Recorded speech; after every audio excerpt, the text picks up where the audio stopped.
encore hier. Oui, hier, aujourd'hui, à jamais. Oh, yeah,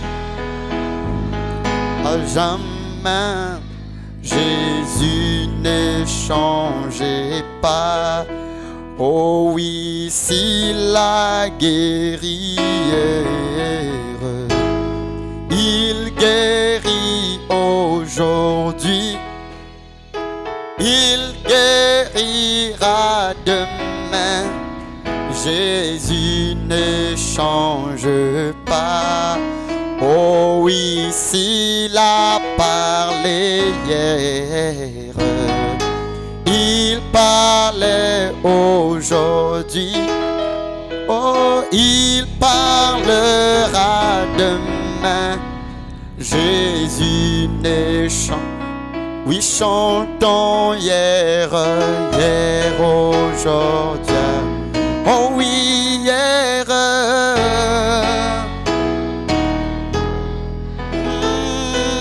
Hier, aujourd'hui, à jamais. Jésus ne change encore hier. Oh, hier, aujourd'hui, à jamais. Hier, aujourd'hui, à jamais. Jésus ne change pas. Dieu notre Père Céleste, nous bénissons ton nom pour cette grâce qui nous est accordée d'être encore rassemblés autour de la parole de ce côté-ci de l'éternité. Accorde-nous la grâce, Seigneur, d'être amenés plus loin dans la présence de Dieu au moyen du Saint-Esprit et de la parole. Nous nous humilions tous devant toi en invoquant ta présence. Toi qui avais pris la résolution solennelle de rassembler tout ton peuple sous une seule tête en ce temps de la fin, sous Christ la parole, le 7e sceau. C'est ainsi qu'ils auront la foi de l'enlèvement. Nous prions que tu puisses, oh Dieu, nous amener très haut dans ta présence. C'est notre humble prière. Au nom de Jésus-Christ. Amen. Que Dieu vous bénisse. Merci pour vous asseoir un moment.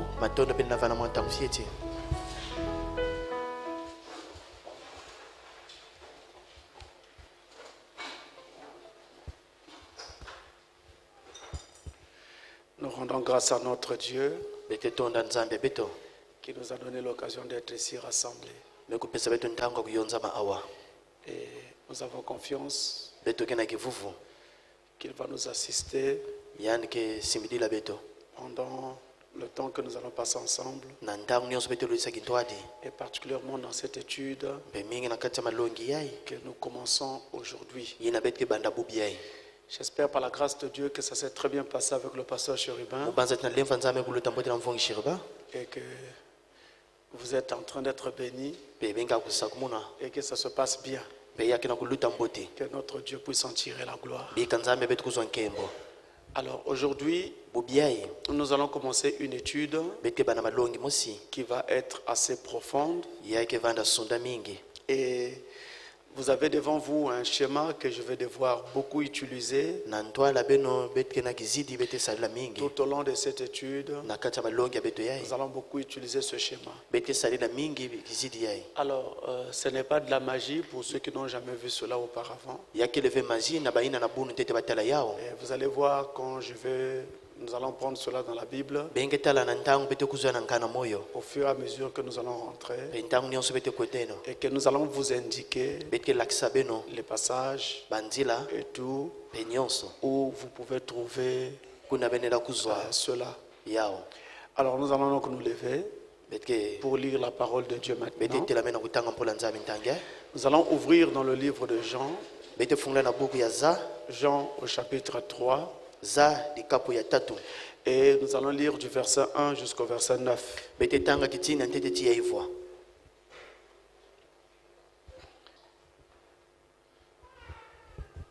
Mais il y eut un homme d'entre les pharisiens nommé Nicodème, un chef des Juifs, qui vint lui auprès de Jésus de nuit et lui dit, Rabbi, nous savons que tu es un docteur venu de Dieu, car personne ne peut faire ces miracles que tu fais, si Dieu n'est avec lui. Jésus lui répondit, en vérité, je te le dis, si un homme n'est né de nouveau, il ne peut voir le royaume de Dieu. Nicodème lui dit, comment un homme peut-il naître quand il est vieux? Peut-il rentrer dans le sein de sa mère et naître? Jésus répondit, en vérité, je te le dis, si un homme n'est né d'eau et d'esprit, il ne peut entrer dans le royaume de Dieu. Ce qui est né de la chair est chair, et ce qui est né de l'esprit est esprit. Ne t'étonne pas que je t'ai dit, il faut que vous naissiez de nouveau. Le vent souffle où il veut, et tu en entends le bruit, mais tu ne sais d'où il vient, ni où il va. Il en est de même de tout homme qui est né de l'Esprit de Dieu, qui est né de l'Esprit. Nicodème lui dit, comment cela peut-il se faire? Amen. Que Dieu bénisse sa parole. Vous vous asseoir, merci. Alors, comme vous pouvez le constater au travers de la lecture que nous venons de faire, nous allons parler sur le mystère de la nouvelle naissance.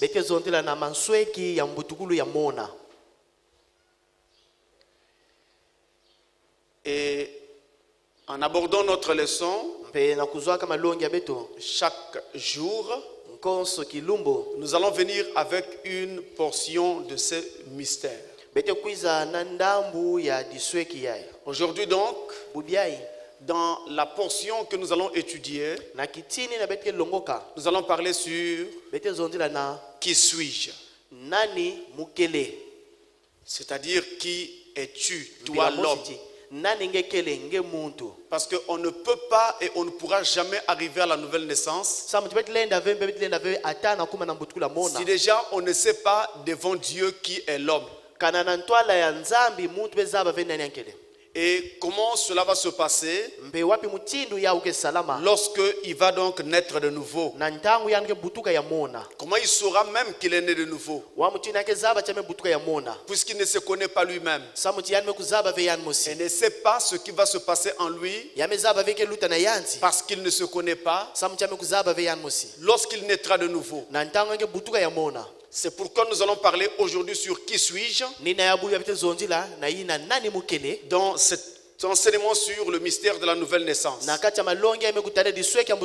Commençons par qui suis-je. Et il y a beaucoup d'autres choses que nous allons voir avec l'aide de Dieu. Et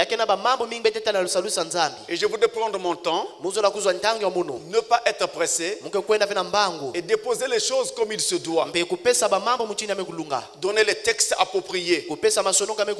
Et chaque fois qu'il sera vraiment nécessaire de lire Frère Branham, je le ferai. Pour que vous puissiez garder ces choses à l'esprit et que vous sachiez que c'est le prophète qui l'a dit.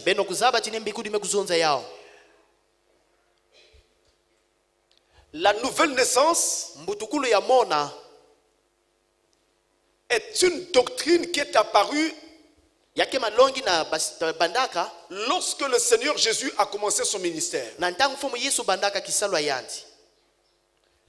Avant Jésus, on n'avait jamais entendu parler de nouvelle naissance. On n'en parlait pas. Dans l'Ancien Testament, on n'en parlait pas. À l'époque du Nouveau Testament, jusqu'à ce que Jésus commence son ministère.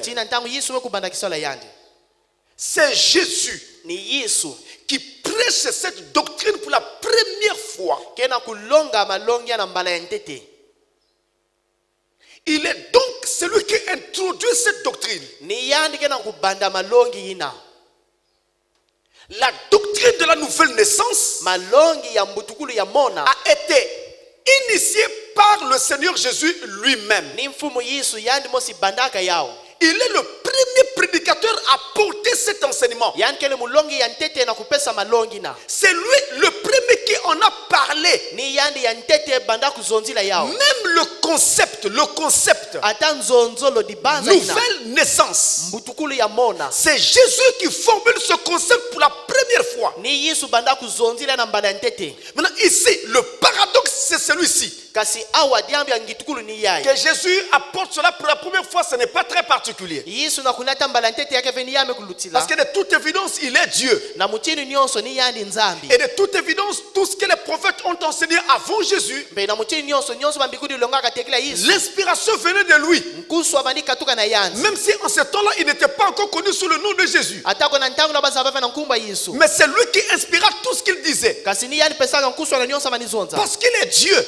Samtiange nzambi. Il a même dit dans la Bible, Yani mezona mbela nkana moyo. celui qui m'a vu Yina me kutala munu. a vu le Père. Metala tata. Votre père Abraham a vu mon jour. Tata beno abalamita laka munu. Et il a tressailli de joie. Yani me kuningana na nsai. Les Juifs ont ramassé des pierres pour le lapider. Bazuife me kulokota matadi samba bula Tu yani. n'as pas encore 50 ans. Na bunge longisa bamvula bankumi Et tu tano. dis que tu as vu Abraham. Ngemezonda tinge talaka balami. Comment peux-tu dire cela? Wa mutini ngena zonzila yao. Mais avant qu'Abraham ne soit, Tekila abalami kuvana. moi je suis. Munu mukele. Il est Dieu. Yani ke nzambi. Tous les prophètes de l'Ancien Testament Bambikudi nyonso nguisana ntama. ont parlé par son inspiration. Bazonzaka na nkuso ya yanti. Donc le fait que lui, Jésus, Na ikutala yandi Yesu. soit le premier à porter cette doctrine Yani kuvana muntu atete na kunata malongi ya. n'est pas particulier. Yake ve ina kulutila. Ce n'est pas quelque chose de particulier. Yake ve kime me kulutila.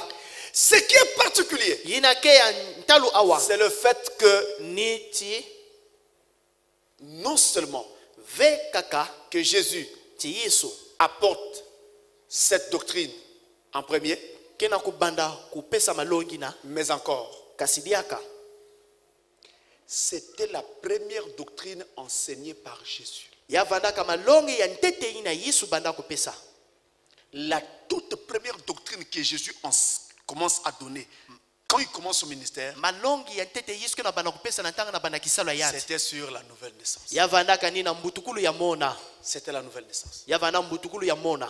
La première doctrine Dilongi ya ntete que Jésus enseigna, ina Yesu banda kulongisa. c'était la nouvelle naissance. Ya vanda ka mbutukulu ya mona. Alors, vous pouvez imaginer combien de doctrines nous avons dans la Bible. Bene natala ba malongi kwa betena na nkana moyo. Combien de doctrines nous avons dans toute la Bible. Malongi yiko abekana na kati nkana moyo nyonso. Mais ici, Kasi awa la doctrine malongi sur la nouvelle naissance na mbutukulu ya mona. est la première que Jésus notre Dieu va enseigner. Yakele ya ntete ina Yesu nzambe betuke bana kulakisa. Ça, c'est un paradoxe. Yai yakiangitukulu. Cela montre que Yaoke na kulakisa ti cette doctrine malongi yai est très importante. yakele mfunu mingi. Cela montre que Yake na kulakisa ti c'est par là que doit commencer tout croyant. ni kuna mundimi nyonso melunga kubanda.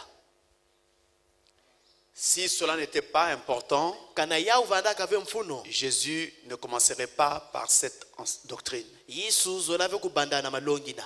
Mais c'est une doctrine d'une grande importance. Kasi yakele malongi mosi ya mfunu ya nene. C'est pourquoi il commença par cette doctrine. Nina yao yani bandaka kulonga yao. Et d'ailleurs, vous verrez Na mutini nyonso bengetala. que même en Éden, Ata na ntsabedeni. quand Dieu commença le grand voyage de la vie, Na ntangu nzamba na nzetola nene ya luzingo. pour la grande aventure de la vie de l'homme sur la terre, Samna luzinga muntu na insi. il commença par faire d'abord de l'homme une âme vivante. Yani banda kukumisa tete muntu mwela ya moyo. Vous lirez dans la Genèse, Bengetanga na nkana nteta Mose. Adam, après avoir été créé, Adam na manima kusema yanzi. Dieu souffla en lui un souffle de vie. Nzambi tulana kati yani kiyemi ya luzingo. Et Adam devint une âme vivante.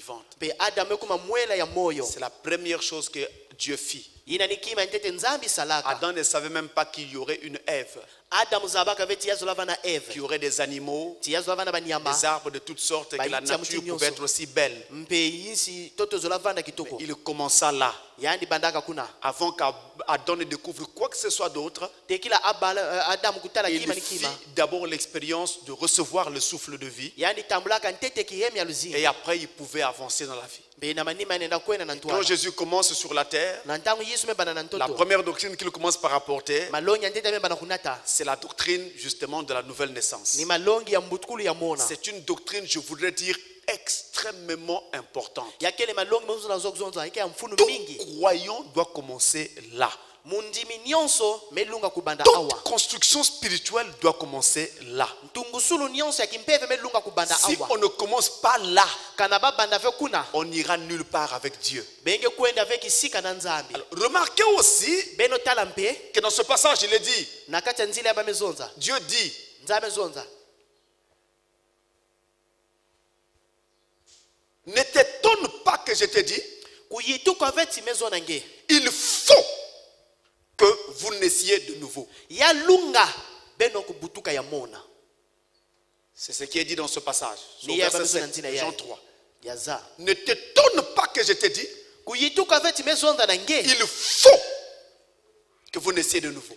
beno fwana kubutuka ya mona Frère Branham dit, ngazwana mezonza remarquez qu'il n'est pas dit, beno tala ti bamezonza ve vous devriez naître de nouveau. beno fwana kubutuka ya mona Il n'est pas dit, bamezonza ve il serait préférable que vous naissiez de nouveau. ya lunga kato ya fana mbote na beno kubutuka ya mona Il n'est pas dit non plus, bamezonza mpe ve il serait bon que vous naissiez de nouveau. ya zola fana mbote sam ti beno kubutuka ya mona Mais il est dit, kasi bamezonza il faut que vous naissiez de nouveau. beno fwana kubutuka ya mona C'est une obligation. bame kulomba yao Et dans une église, mpe na kati ya kilongo s'il manque de nouvelles naissances, kana mbutukulu ya mona mekondwa je vous dis, vous êtes embarqués pour des problèmes. mezo na beme kota na kati ya mambo Tout croyant mundimi nyonso qui n'est pas né de nouveau me kubutuka ve ya mona sera charnel yani ke fana ya nshuni et causera beaucoup de troubles à l'église. mbeke ndata mindodo na kati ya kilongo Mais celui qui est né de nouveau kasi muntu emebutuka ya mona prendra les choses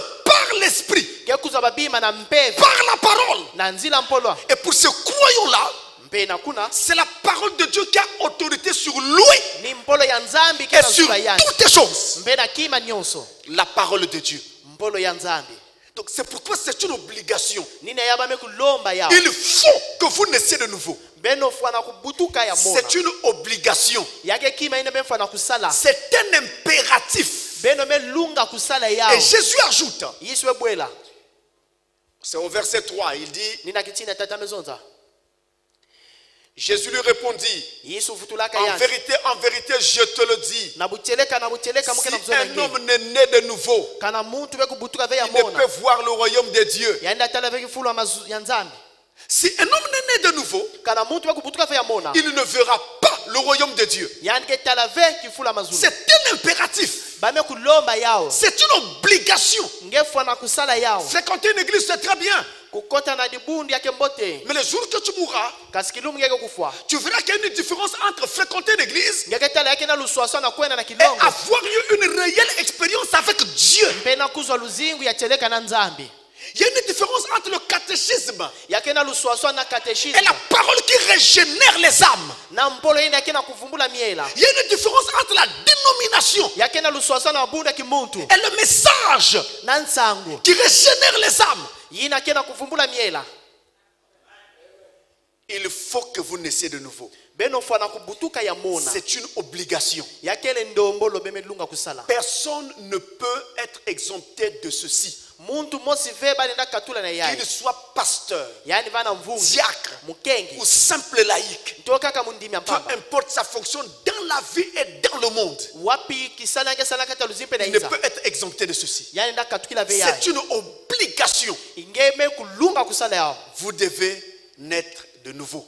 beno fwana kubutuka ya mona C'est une obligation. yakele ndombolo Maintenant, ntangi ai Il y a plusieurs écoles de pensée sur la nouvelle naissance.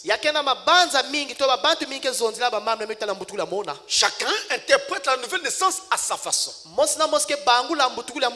C'est pourquoi nous avons parlé du mystère de la nouvelle naissance. Pour faire entrer tous les croyants dans ce mystère.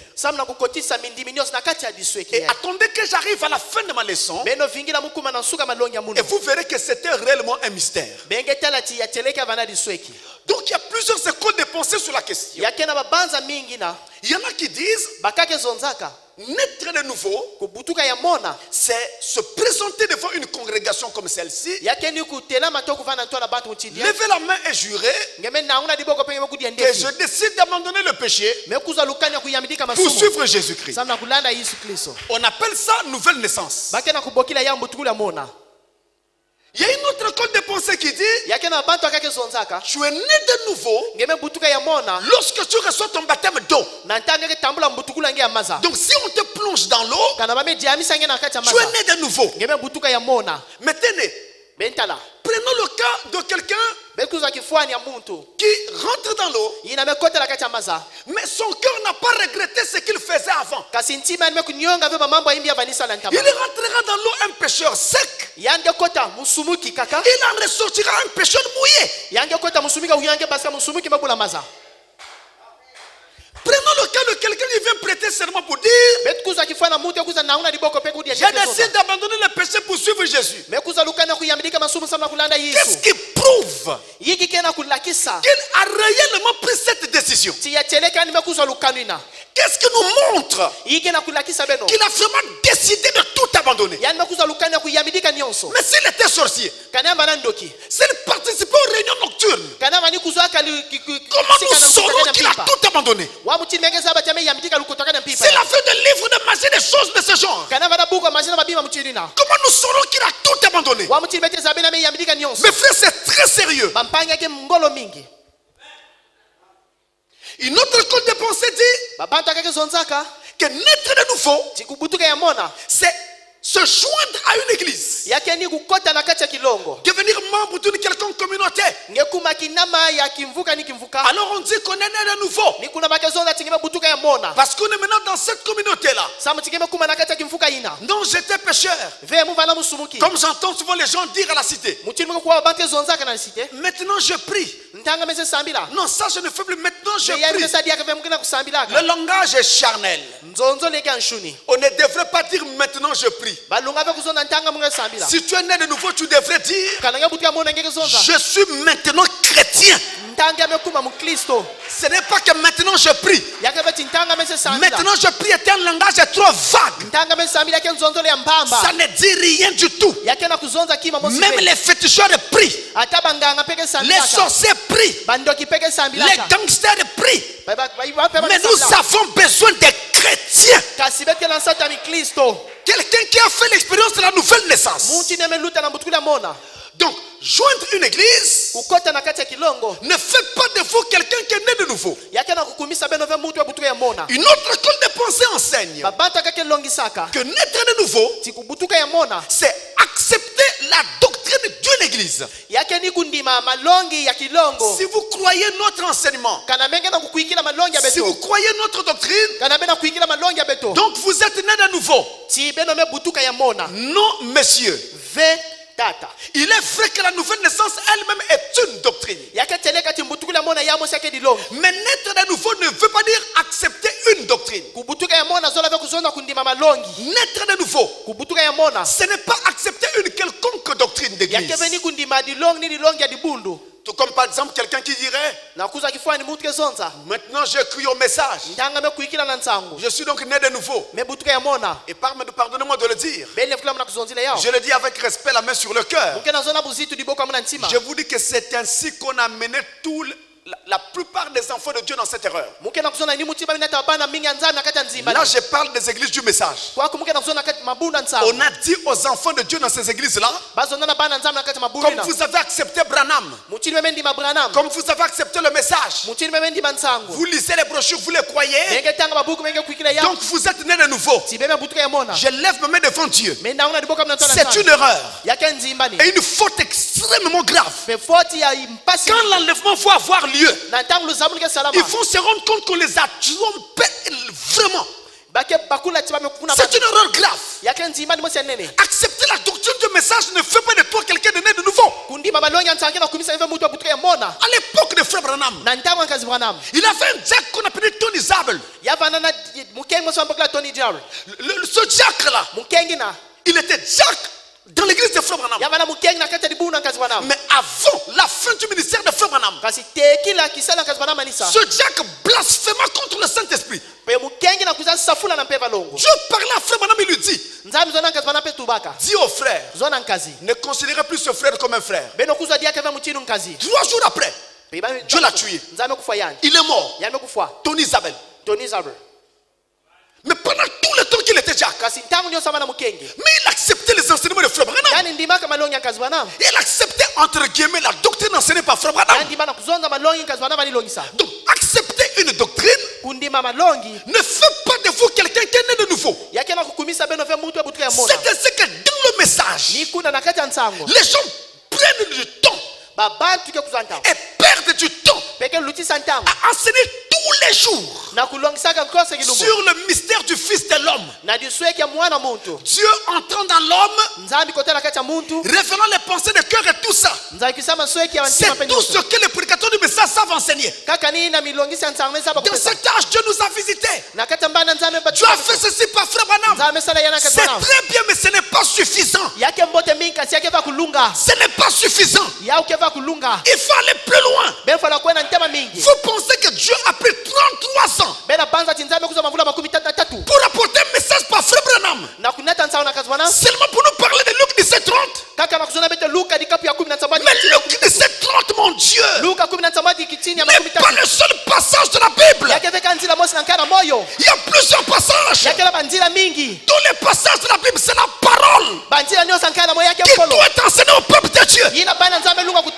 Et aujourd'hui, c'est devenu, si tu ne parles pas de Branham, tu n'es pas un bon prédicateur. Si tu ne dis pas que Dieu était dans la chair, tu n'es pas un bon prédicateur. Vous ne savez pas de quoi vous parlez. Le mauvais prédicateur, c'est celui qui ne parle pas du Seigneur Jésus-Christ.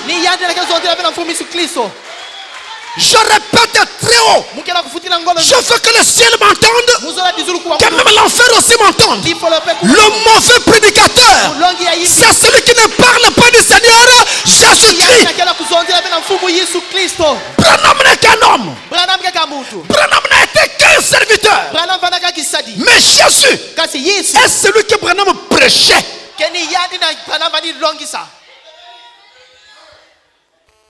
Alors la nouvelle naissance n'est pas toutes ces choses que les gens racontent ça et là.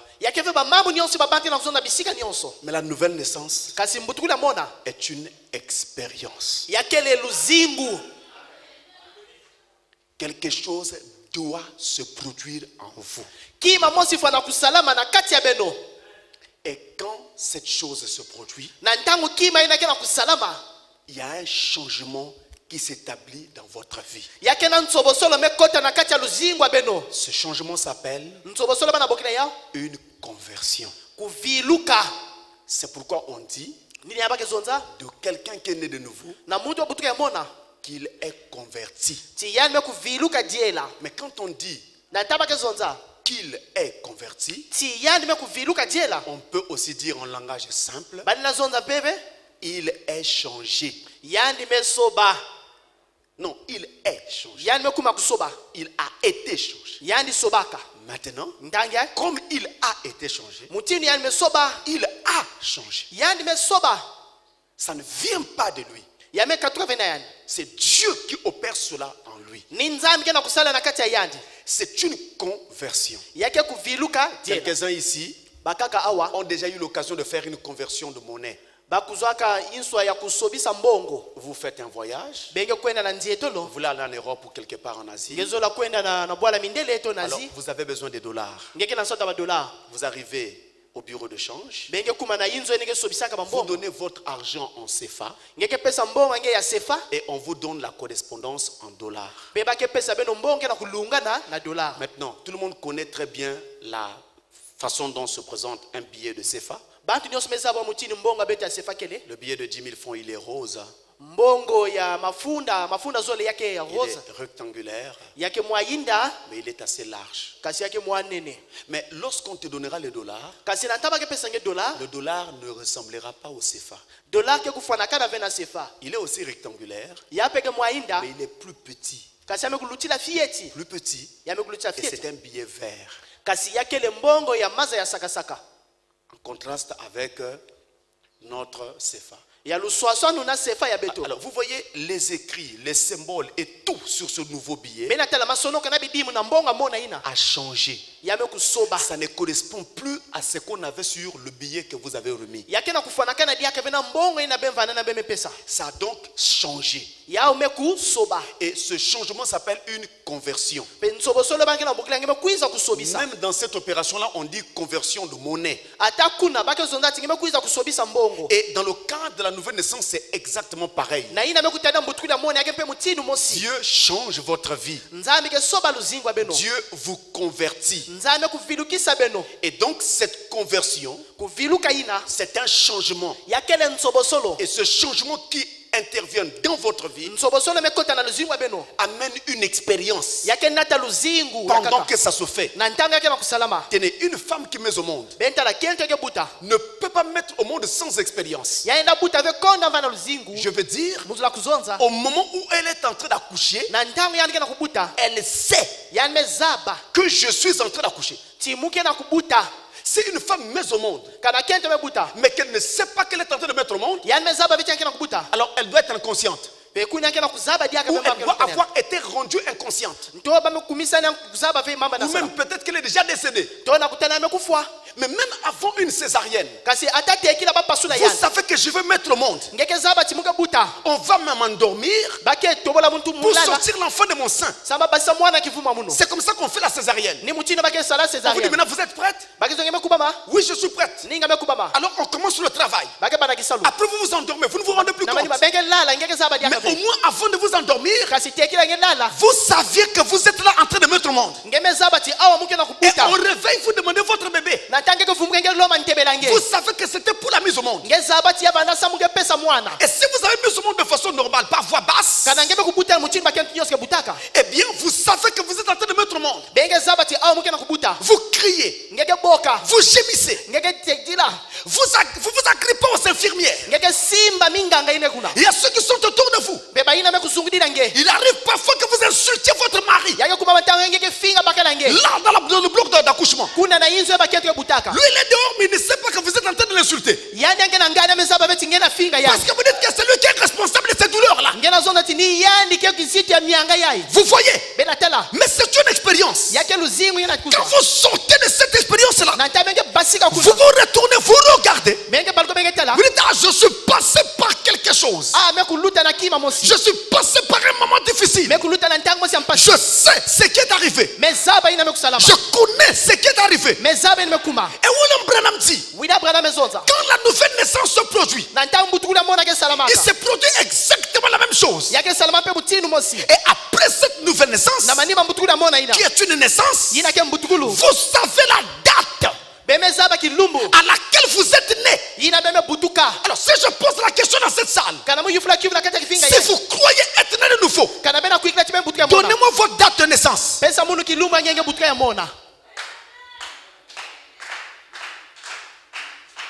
Ça devient un problème. Mais dans le cadre administratif, si on te pose la question, tu es né quand? Automatiquement tu donnes ta date de naissance. Parce que tu es un être vivant. Tu vis, tu existes, tu es actif dans les choses d'ici-bas. Alors tu peux donner ta date de naissance. Mais en Christ aussi, Quand on est né, on sait quand c'est arrivé. On connaît la date. Alors tu es né quand? Si tu ne sais pas, c'est qu'il y a problème. Si vous me posez la question, je connais quand c'est arrivé.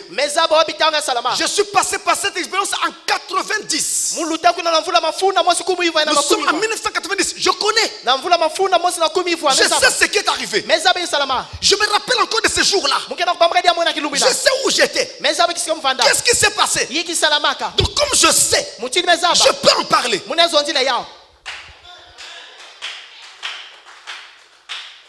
Voilà ce qui se passe. Donc, c'est une expérience. C'est une conversion. C'est un changement. Mais ce changement n'est pas produit par l'homme. Dans nos familles, il arrive des gens qui croient au message. Et leurs épouses ne croient pas encore. C'est la femme qui croit et le mari ne croit pas. Alors si c'est le mari qui croit, il se met à menacer la femme. Si tu ne me suis pas au message, on va divorcer. Je vais aller chercher une soeur à l'église. Une soeur née de nouveau. Frère, ça c'est la délinquance. Frère Madame n'a pas enseigné ça. C'est la délinquance. Quand vous vous êtes marié, le message n'était pas là. Vous vous êtes marié hors du message. Tu as découvert le message. Amène la soeur calmement. Exhorte. Parle petit à petit jusqu'à ce qu'elle va comprendre. Maintenant, si la sœur, par peur de perdre son mariage, accepte de vous suivre à l'église, qu'est-ce qui va se passer? Il va se passer qu'elle va être à l'église pour vous satisfaire. Elle va arrêter de se maquiller pour vous satisfaire. Elle va arrêter de mettre les pantalons pour vous satisfaire. Elle va enlever les vernis à ongles pour vous satisfaire. Elle se fera appeler sœur en Christ pour vous satisfaire. Mais en réalité, c'est une chrétienne à votre image à vous et à votre ressemblance à vous, mais pas à l'image, à la ressemblance de Dieu. Parce que ce n'est pas Dieu qui a produit ce changement en elle. Et vous verrez qu'à la moindre difficulté qui arrivera, elle va quitter l'église et quitter le message parce qu'elle n'était pas convertie à la base. Mais une personne qui est convertie, même si tout le monde ici fouille l'église, cette personne restera à l'église. Elle dira, je partirai quand Dieu me dira de partir. Mais tant que Dieu ne me dit pas je suis ici, c'est mon église et j'y reste. Je peux entendre un amen. Alors je pose la question à toutes les personnes qui parlent comme des personnes qui peignent le mal partout. Je voudrais dire, montrez-moi une seule église qui est à 100% parfaite. Montrez-le-moi. Ça n'existe pas. La nouvelle naissance est donc une expérience. C'est un changement. Ça doit venir d'en haut. Alors maintenant mes frères, pourquoi il fallait et il faut que nous naissions de nouveau? Jésus a dit, ne t'étonne pas que je t'ai dit, il faut que vous naissiez de nouveau. Ne t'étonne pas que je t'ai dit, il faut que vous naissiez de nouveau. C'est une obligation. Pourquoi? Pour plusieurs raisons. Les voici. J'en ai épinglé au moins 2 ou 3 pour vous. Première raison, nous la trouvons dans le Psaume chapitre 51. Le verset 7. Psaume chapitre 51, verset 7.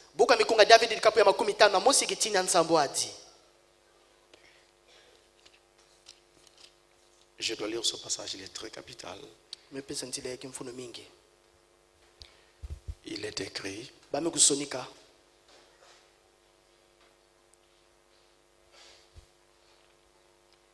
51 verset 7. Voici, je suis né dans l'iniquité et ma mère m'a conçu dans le péché. Je suis né dans l'iniquité et ma mère m'a conçu dans le péché. Dès ma naissance, je suis pécheur. Par ma naissance, je suis pécheur.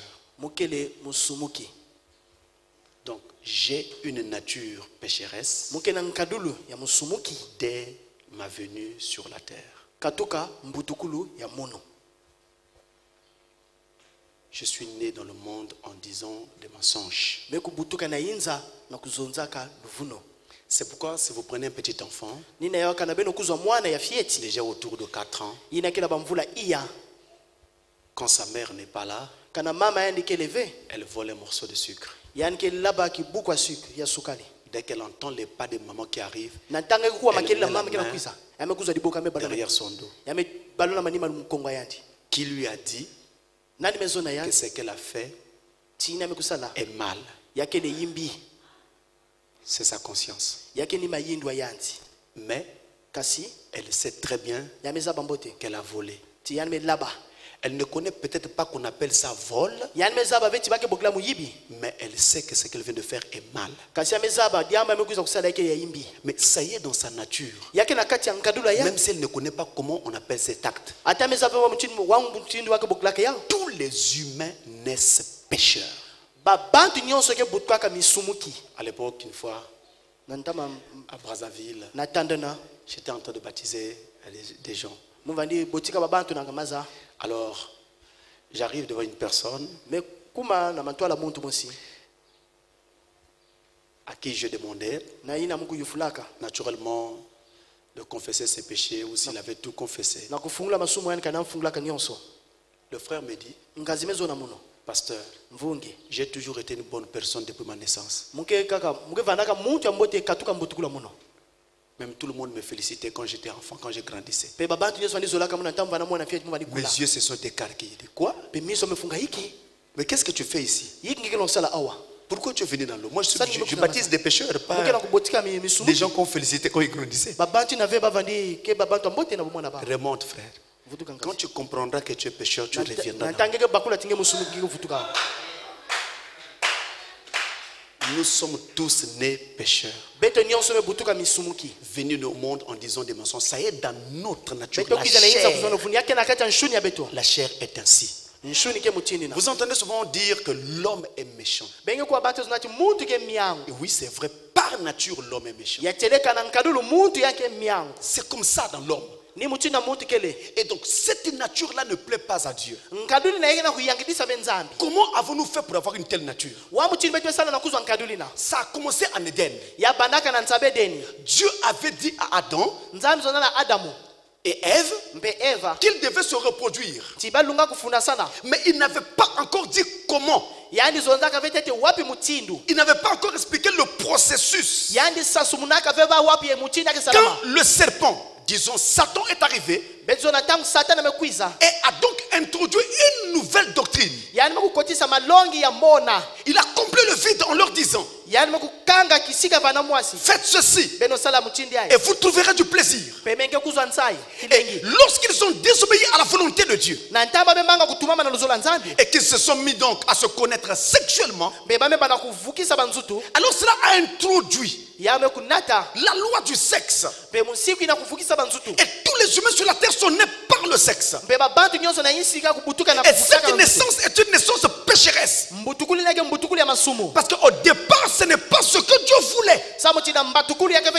Mais Dieu a autorisé cette sorte de naissance après que le péché ait été commis. Na manima di sumu ya salamaka. Et maintenant pour montrer aux hommes Na kulakisa na babantu. que ce n'est pas ce que je voulais pour Adam et Ève. Ti yake veni manizo la samna Adam na Eva. Alors il nous a montré une image au travers de Jésus. Yani mepesa wetu kifwani kusi nzila Yesu. Quand Jésus vient sur la terre, Na ntangu Yesu mekuiza na insi. eh bien Jésus Yesu n'est pas né par le sexe. yani mekubutuka vena nzila kufukisa nzuta kesa L'ange bakala. est venu parler à Marie. Yesu mbazi kuza zonzela na Maria. L'ange a prononcé la parole parler. Mbazi mesa sumula mampola ya kuzonza. Marie a dit Amen. Maria mezonda Elle amen. est tombée enceinte Yani mekuza kivumu. sans qu'un homme ne l'ait touchée. Konde yani fukisa nzuta na Et bakala. c'est ce que Dieu voulait en Éden. Ni na nzandi vanizola na Edeni. Qu'Adam parle Ti Adam kuzonza. et Ève conçoit. Be Eve kuza kivumu. Mais la précipitation Kasi kukwenda ya mbangu. a introduit le sexe et le péché. Yame kunata kufukisa nzuta na masumu. Et dès lors, Pe katuka kuna. tout être humain qui naît sur la terre naît dans le péché. Muntu nyosi kana kubutika na iski na kubutika na kata Parce que nous masumu. sommes tous nés par une rencontre entre un homme et une femme. Samu tinsaluni yake ya fukisa mtu. Donc ne serait-ce que par ça, nous sommes pécheurs. Kaka na ya beto misumuki. Même si tu n'as jamais volé de toute ta vie. Ataka no katuka luzinga ngeni yosa mbunge Mais laba. dans ta pensée, tu n'as jamais pensé mal des gens. Na dibanza ngenge banza bamba ibi na bantu. Dans ta bouche, là, tu n'as jamais rien dit de mal des gens. Na inu ngena bunge zo na imbi ya bantu.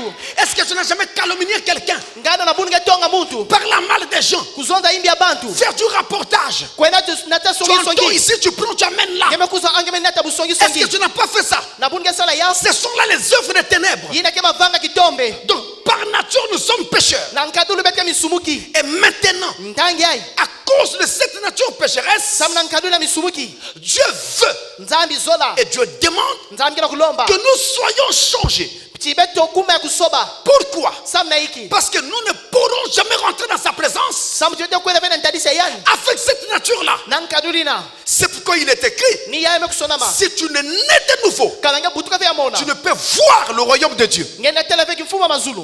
Il faut changer de nature. Yanu nge soma nkadula nge. Quitter la nature pécheresse Nge katpinge bika nkadula masumu. et recevoir en soi la nature divine. Penge kutambula nkadula munzami na nge. Ne vous en faites pas, vous pourrez me poser la question. Beno nyonga vene ifula mukivu. Comment on y arrive? Wa mutiba ke kumaka. C'est ce que nous enseignerons tout au long de cette leçon. Ni ya bete longi sana kata malongi ya bete nyonso. Aujourd'hui, je présente les généralités Bubi amukena kulakisa bunene. et je voudrais arriver à vous présenter qui nous sommes Muzo na kulakisa beno nani beto pour kele. voir justement comment cela se fera en nous. Samu ben tala wapi mutida ke sama kata beto. Voyez-vous donc, Bela tala. c'est à cause de cette nature pécheresse Ya ke sama nkadula musumuki. qu'il nous faut changer de nature. Ti ya lunga betu sobeno nkadulu. Ça, c'est la première raison Ya ke mpiema ntete. pour laquelle nous devons naître de nouveau. Na ina betu fana kubutuka ya mona. La deuxième raison, Mpiema zole. c'est que naturellement, Nti na kutala. sans la nouvelle naissance, Konda mbutukule mona. personne ne peut voir le royaume de Dieu. Muntu mose vene tala kifuma nzambi. Jean 3, verset 3. Zadi kapatatu kitini ya tatu. C'est une exigence de Dieu. Yake ndombole ya nzambi. Sans la nouvelle naissance, Konda mbutukulu ya mona. nous ne verrons pas le royaume de Dieu. Beta ke taleno veki fulu ya nzambi. Jean 3, verset 3. Zadi kapatatu kitini ya tatu. Autrement dit, Mbila mosi ti.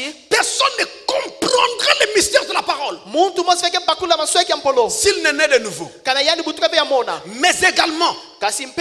personne n'entrera dans la gloire Muntu mose veke kota nakati ya nkembo. s'il n'est né de nouveau. Kana yani butuka vya mona. Nous avons besoin impérativement Betke na satu ya fwana kusalama. de nouvelles naissances Ya mbutukulu ya mona. pour y arriver. Sambet kumeno. Troisième raison, Mpiema tatu. nous avons deux types de naissances. Betke na ba bibibu zole ya mbutukulu ya La première naissance mbutukulu ya ntete. s'appelle la naissance naturelle. Bakena kupokela mbutukulu ya kimuntu. Suivez-moi attentivement. Beno lana mulu mbote mbote. Là, nous changeons de cadence. Kwa betu kusoba. Ça s'appelle la naissance naturelle. Bakena bula mbutukulu ya kimuntu. La naissance naturelle Mbutukulu ya kimuntu ya kishuni. est encore appelée Bame kubokela diaka yao. naissance dans la chair. Mbutukulu na kati ya nshuni. On l'appelle encore Bakena kupokela diaka yao. naissance physique. Mbutukulu ya nshuni. La naissance physique. Mbutukulu ya kimuntu. Ça s'appelle encore Bakena kupokela diaka yao. la naissance d'en bas. Mbutukulu ya yisi. Pourquoi en bas? Samnike ya yisi. C'est-à-dire d'ici bas. Mpila mosi ya awa na ntoto. Ici, Awa. dans ce monde. Na inza ya betkele. Et à cause de cela, Samna yao. ça s'appelle encore Bakena kupokela diaka yao. naissance terrestre. Mbutukulu ya ntoto. Et on dit aussi Mpela ke zonzaka. première naissance. Mbutukulu ya ntete. Voilà votre première naissance. Voilà votre naissance naturelle. Et Job dira, l'homme né de la femme, sa vie est courte, sans cesse agité. Job 14 verset 1 à 2. L'homme né de la femme, sa vie est courte, sans cesse agité. Combien de temps vivons-nous ici-bas? 10 ans, 20 ans, 30 ans, 50 ans. Même ceux qui vivent pendant 70 ans. Aux yeux de Dieu, ce n'est pas long. C'est très très court. Et vous-même, vous savez, nous parlons souvent en disant, en nous étonnant quand on nous apprend la mort de quelqu'un. Et dans notre esprit, nous nous disons, il est déjà mort. Dans notre esprit, nous nous disons qu'il est parti trop tôt. Mais c'est ça la vie sur la terre. La vie sur la terre est comme un vol d'oiseau. Ça ne dure pas. C'est très éphémère. Ça peut s'arrêter à n'importe quel moment. Et cette vie est sans cesse agitée. Agitée par les maladies. Agitée par les problèmes. Agitée par les difficultés de toutes sortes. Et vous savez que chaque année, nous devons faire un tour à l'hôpital.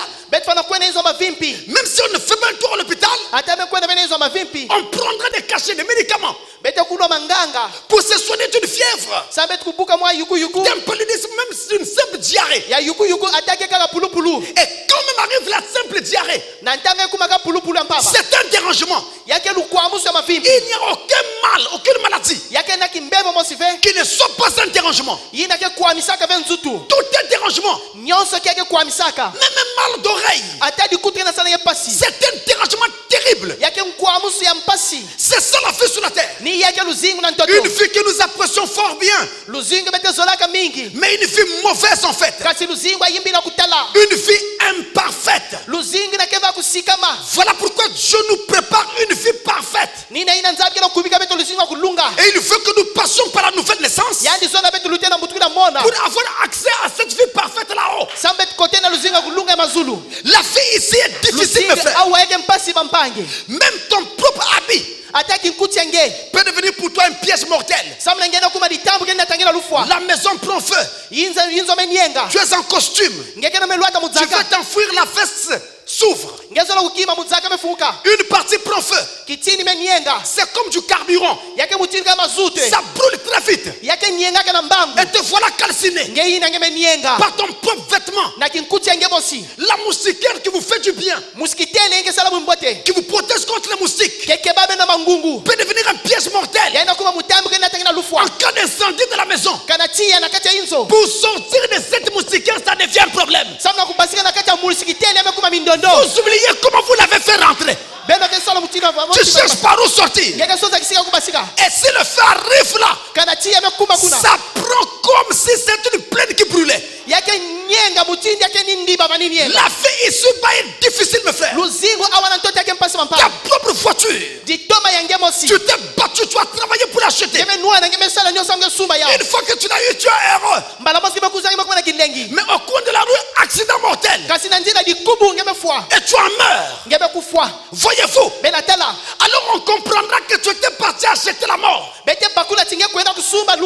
pas une voiture. La vie ici est difficile. La vie la meilleure, c'est celle que Dieu nous offre là-haut, mes frères.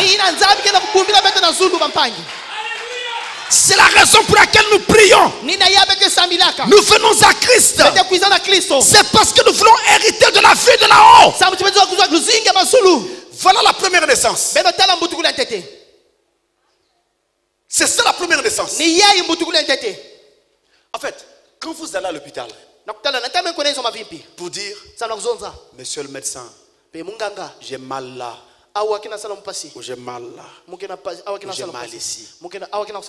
En fait, est-ce que vous savez que c'est votre propre argent qui a acheté cette maladie? Tu as mal mangé. Tu t'es intoxiqué. Tu as détruit ton corps avec trop de graisse. Mais les graisses là, tu les as eues où? C'est le poulet que tu achetais. C'est les viandes que tu consommais. Avec ton argent. C'est la cigarette que tu prenais. Avec ton argent. Qui a détruit tes poumons. C'est l'alcool que tu prenais. Avec ton argent. Parce que tu as l'argent. Tu achètes ce que tu veux. Qui a détruit ton foie. Que tu passes à la cirrhose de foie. C'est l'argent que tu avais. Tu t'achetais toutes les femmes que tu veux. Tu arrives au sida. C'est ton argent. Vous achetez ça avec votre argent. Est-ce que vous vous rendez compte? Et au départ, quand tu achètes, puisque l'argent, ça fait un pouvoir d'achat. Donc quand tu achètes, tu te sens bien. Tu dis, oh non, je peux m'offrir ceci et cela. Mais c'est après, quand tu es sur le lit de malade, que tu te rends compte que tu as vécu comme un con. Il ne fallait pas vivre ainsi. Il fallait être plus sage pour profiter même mieux de cet argent-là. Je vous dis, le meilleur conseiller, c'est Christ. Ça, c'est la première naissance qui nous amène là. La naissance naturelle. À côté de cette naissance-là, nous avons ce qu'on appelle la naissance spirituelle. La naissance spirituelle, eh bien, c'est la naissance dans l'âme.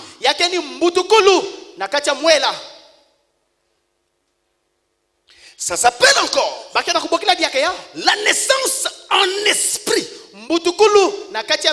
Et Jésus a dit, si tu n'es né d'eau et d'esprit, si tu n'es né d'eau et d'esprit, cette naissance d'esprit, c'est ça qu'on appelle la nouvelle naissance. Donc c'est la naissance dans l'âme. C'est la naissance en esprit. On dit encore naissance d'en haut. Parce que ça vient d'en haut. Et mon esprit est maintenant en haut. Lorsque cela se produit, ça s'appelle encore naissance céleste. Parce que maintenant c'est le ciel qui règne dans ma vie. Et c'est le ciel qui produit cette naissance à moi. Ça s'appelle encore nouvelle naissance. Le mot nouvelle traduit simplement le fait que c'est nouveau. C'est un fait récent dans votre vie. Il y a eu une première naissance qui vous a amené dans ce monde. Maintenant, la naissance qui vient, elle est nouvelle par rapport à la première. Et c'est justement à cause de cela qu'on appelle encore la seconde naissance. La nouvelle naissance, c'est votre seconde naissance. C'est votre naissance spirituelle. C'est votre naissance dans l'âme. C'est votre naissance en esprit. C'est votre naissance d'en haut. Ou votre naissance céleste. Et Frère Branham dit, c'est l'homme né de la femme. Sa vie est courte et sans cesse agitée. L'homme né de Christ est éternel. Il est éternel. Écoutons Frère Branham. Je prends la brochure. L'âge de l'église de Smyrne. L'âge de l'église de Smyrne. Paragraphe 155 et 156. Vous êtes une créature temporelle. Jusqu'à ce que vous naissiez de nouveau. Et depuis ce moment-là, vous êtes une créature éternelle. Je reprends. Vous êtes une créature temporelle. Jusqu'à ce que vous naissiez de nouveau. Créature temporelle, créature d'ici. Jusqu'à ce que vous naissiez de nouveau. Et depuis ce moment-là, vous êtes une créature éternelle. Et la seule façon d'en arriver là est d'avoir une partie de Dieu en vous, c'est-à-dire la vie éternelle. Pouvez-vous comprendre cela? Que celui qui a des oreilles écoute ce que l'Esprit dit aux assemblées. Je l'aime. Pas vous. Je suis si heureux d'avoir la vie éternelle. Je n'ai plus de soucis. Maintenant que j'ai la vie éternelle, et je le sais, et je crois que tous ici l'auront. Nous tous. Vous dites Amen? Moi aussi je crois cela. Si je ne le croyais pas, je ne serais pas venu prêcher. Mais j'enseigne sur ceci parce que je crois que nous allons tous avoir cette vie éternelle. Le Dieu qui l'a promis est fidèle. Je ne me pose même pas de questions de savoir comment il le fera. Il va le faire, c'est tout ce que je sais.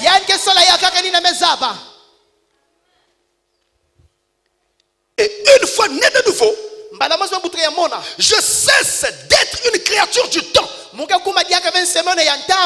deviens une créature éternelle. Un être éternel. J'ai la vie éternelle dans mon âme par ma nouvelle naissance. Maintenant, mes frères, cette nouvelle naissance dont nous parlons ne pourra jamais se faire si l'homme ne sait pas qui il est.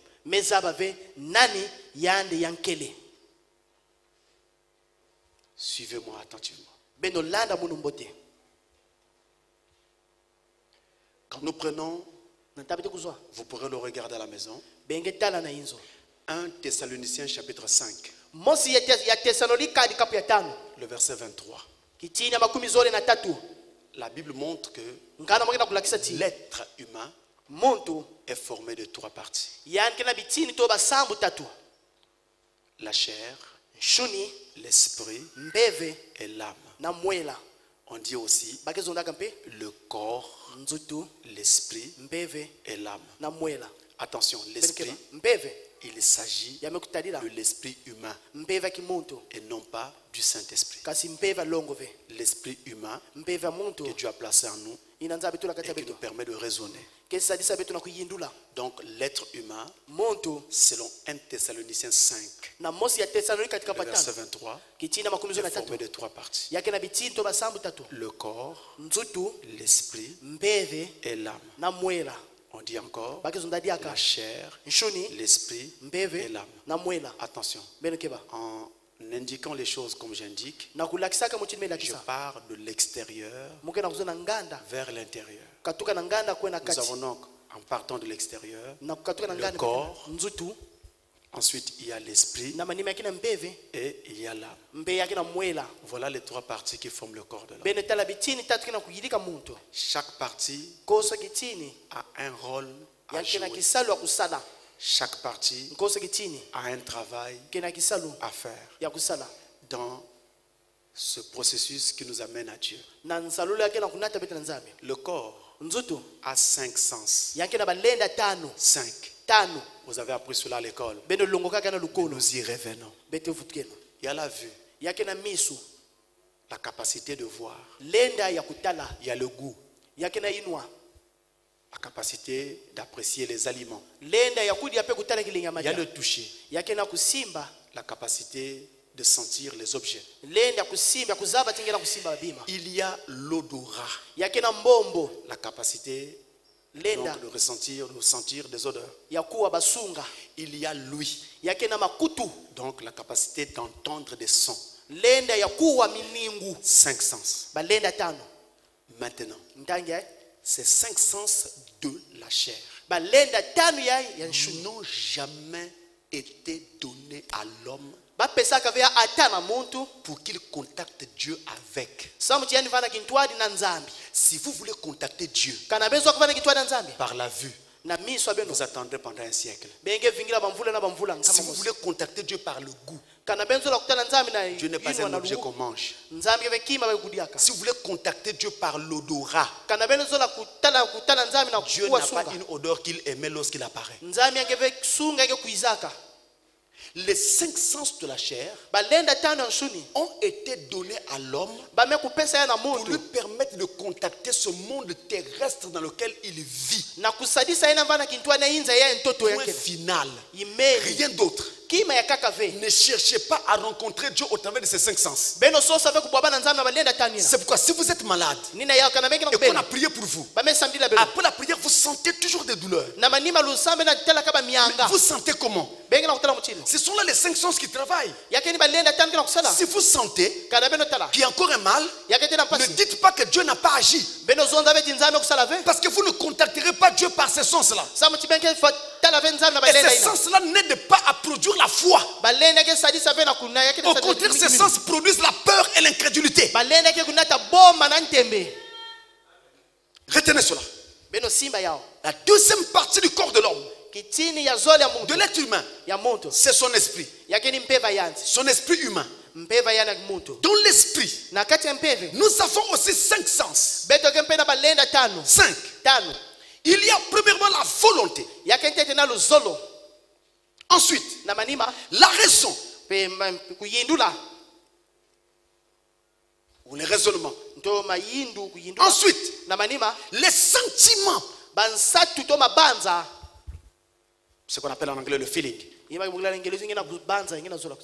On va presque dire les passions que vous sentez vis-à-vis d'une personne que vous aimez bien, ou même vis-à-vis de votre femme que vous aimez. Ensuite, il y a la conscience. Ce qui me permet donc de réfléchir, la réflexion. Et il y a la décision. Voilà les 5 sens de l'esprit.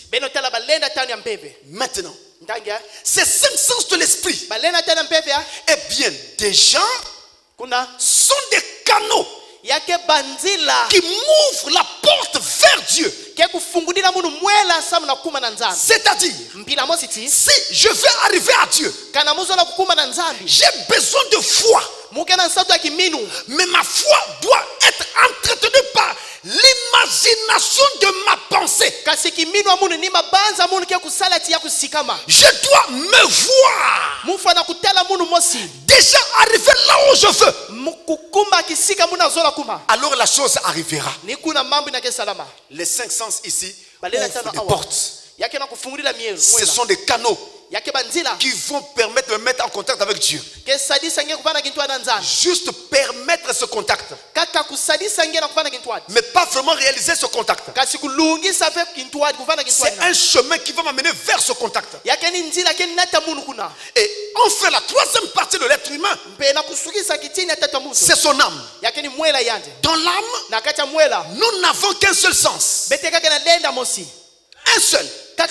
Si vous êtes un croyant, né de nouveau, baptisé du Saint-Esprit, c'est la foi qui est en vous. Si vous n'êtes pas un croyant, c'est le doute, l'incrédulité qui est en vous.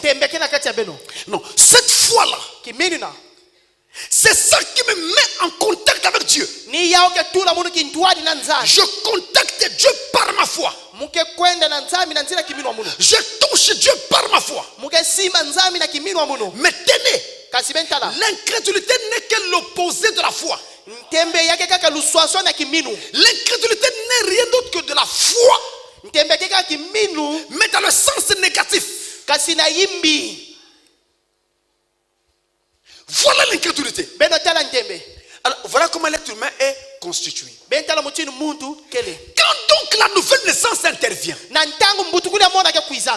les gens disent, cet homme dit qu'il est né de nouveau. Regardez ce qu'il a fait. Regardez ce qu'il a fait. C'est là tout le problème. C'est pourquoi il fallait commencer par qui suis-je. Il est réellement né de nouveau. Malgré ce que vous dites qu'il a fait. Quand on est de nouveau, On ne naît pas de nouveau dans sa chair. On ne naît pas de nouveau dans son esprit. Mais nous naissons de nouveau dans l'âme. Quand quelqu'un naît de nouveau, c'est son âme qui est changée. C'est son âme qui est convertie. C'est la nature de son âme que Dieu change. Mais la chair restera toujours grincheuse. Et à force de nourrir l'âme par la parole, l'âme prendra le dessus sur la chair pour faire que la chair obéisse à la parole. Très bien, mes frères. Venons-en à l'image de ce tabernacle. Regardez ce tabernacle de Moïse,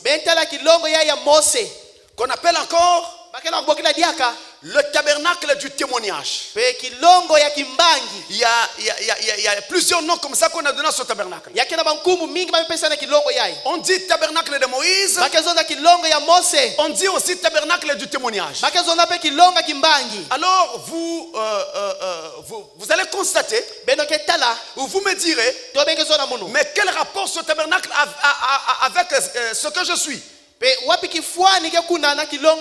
Lorsque ce tabernacle a été construit, Dieu a dit à Moïse de construire le tabernacle d'après le modèle qu'il avait vu dans le ciel. Donc le tabernacle que Moïse fit sur la terre était une représentation, ou devrait dire une reproduction du modèle céleste. C'est pourquoi si vous allez dans l'Apocalypse, particulièrement au chapitre 4, vous allez voir que la description que Moïse donne de ce tabernacle terrestre, nous le retrouvons là-bas dans les cieux, avec des noms légèrement différents. Par exemple, ici, là où je pointe mon point rouge ici, vous savez ce qu'on appelle la cuve. Dans l'Ancien Testament, on appelait cela la cuve des reins. Dans l'Apocalypse, on va l'appeler la mer de cristal. Et cette cuve des reins dans l'Ancien Testament s'appelle aussi la mer de verre. Maintenant, dans l'Apocalypse, on va l'appeler mer de cristal. C'est la même chose. Moïse n'a fait que faire la représentation. Alors, voilà le tabernacle. Regardez tout l'encadrement que vous voyez là. Toute la clôture que vous voyez ici. Ça représente le parvis extérieur. Et après le parvis extérieur, regardez l'enclos que vous avez ici à l'intérieur. Mais surveillez bien, là il y a deux parties. Il y a une première partie là où ils sont encerclés. Il y a un rideau ici qui sépare. Et ensuite il y a une autre partie là à l'intérieur. Donc nous avons deux parties ici. La première partie là, celle-ci, ça s'appelle le lieu saint. C'est là que les sacrificateurs rentraient pour faire le service. La partie la plus intérieure s'appelle le lieu très saint. On appelle encore cet endroit le saint des saints. Ça s'appelle encore l'oracle. Et c'est là qu'est descendue la gloire de la Shekinah. C'est-à-dire la grande colonne de feu. Dieu dans la lumière. Il descendait là. Et à l'intérieur là, vous avez une arche. Voyez-vous? Et quand lui descendait, la question a été reproduite ici en plus grand pour une meilleure visibilité. Quand Dieu descendait, au-dessus on a des chérubins. Il venait se placer entre les ailes des chérubins. Mais notons d'abord ceci. Il y a beaucoup de choses qui peuvent être dites dans ce tabernacle. Je vous donne juste un aperçu. J'ai enseigné sur ceci il y a très très longtemps. Je vous donne seulement un aperçu en passant. Parce que moi, pour le moment, pour aujourd'hui, c'est qui suis-je qui m'intéresse. Vous voyez la clôture là? Elle est faite de poteaux. Le nombre de poteaux était compté par Dieu. Et ensuite, il a établi l'espacement entre les poteaux. Maintenant, si vous prenez chaque poteau depuis le premier, là où c'est un peu marron ici, c'est la porte d'entrée. Mais c'est un rideau qui est là. On levait le rideau pour rentrer. Donc, si vous prenez le premier poteau qui est là, et vous faites le tour en comptant le nombre de poteaux jusqu'ici, et en multipliant par la distance d'espacement, vous arriverez jusqu'à la date probable de la fin des temps. C'était déjà prévu par Dieu. Pour le moment, je ne suis pas là. Moi, pour le moment, c'est qui suis-je qui m'intéresse. Alors, notons que nous avons trois parties dans ce tabernacle. D'abord, le parvis extérieur. Ensuite, le lieu saint. Enfin, le lieu très saint. Ça fait trois parties. Parvis extérieur, c'est la grande cour. Toute la grande cour là. Le lieu saint, c'est cette partie-ci. Le lieu très saint, la troisième partie. Maintenant, avant d'aller plus loin, les deux parties ici à l'intérieur. Lieu saint plus lieu très saint. Remarquez que il y a une tente qui les abrite. Et on a ouvert ici juste pour que vous voyez le contenu, l'intérieur. Et ça a été reproduit plus bas en plus grand. Nous allons y arriver. Vous me direz, pasteur, qu'est-ce que ça a à voir avec la nouvelle naissance? Vous verrez. Donc les deux parties là, mises ensemble, forment une tente. Et cette tente est appelée la tente d'assignation. Alors, tente d'assignation. L'expression biblique est trop forte. Mais il y a une autre expression toujours biblique qui donne la chose plus simplement. La tente d'assignation est encore appelée tente de la rencontre. C'est-à-dire, si Dieu doit rencontrer quelqu'un, il doit le rencontrer dans la tente d'assignation. Et cette tente est la tente de la rencontre. Ne confondez pas la tente d'assignation avec le tabernacle. Le tabernacle, c'est parvis extérieur plus tente d'assignation. La tente d'assignation est une partie du tabernacle de Moïse. Et cette tente d'assignation est donc le lieu de la rencontre de Dieu. Alors je reviens, nous avons trois parties dans ce tabernacle. Le parvis extérieur. Ensuite, le lieu saint. Enfin, le lieu très saint. Dans le parvis extérieur, on a ici un premier autel qu'on appelle l'autel des sacrifices. Ça s'appelle encore l'autel d'airain. Parce que c'était fait en airain, en bronze. Après vient la cuve. La cuve d'airain, qu'on appelle encore dans l'Ancien Testament la mer de verre. Et quand on entre dans le lieu saint, nous avons quelque part ici la table des pains de proposition. Donc on mettait là des pains qui servaient aux sacrificateurs qui venaient faire le service. Ensuite nous avons ici le chandelier. Le voilà reproduit ici plus bas. Le chandelier a 7 branches qui servaient dans ce temps-là d'éclairage pour éclairer celui qui venait faire le service à l'intérieur. Ensuite, là, juste devant le rideau d'entrée du lieu très saint, Moïse, j'insiste mes amis, Moïse, je reviens, Moïse plaça l'autel des parfums, l'autel de prière.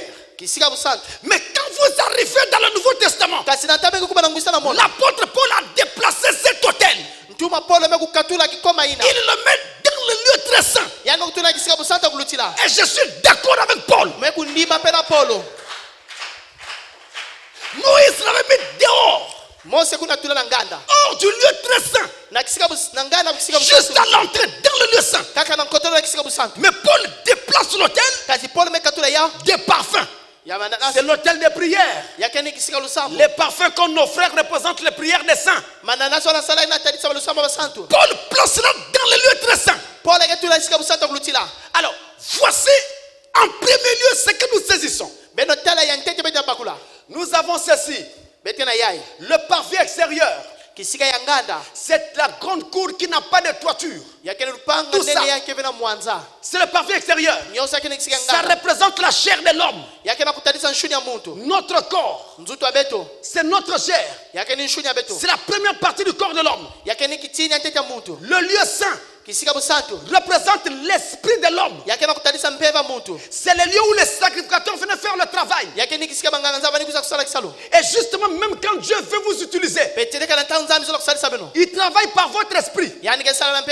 Les dons de l'esprit dont vous entendez parler ne sont pas dans l'âme. Les dons de l'esprit ne sont pas dans le corps. Les dons de l'esprit sont dans l'esprit humain.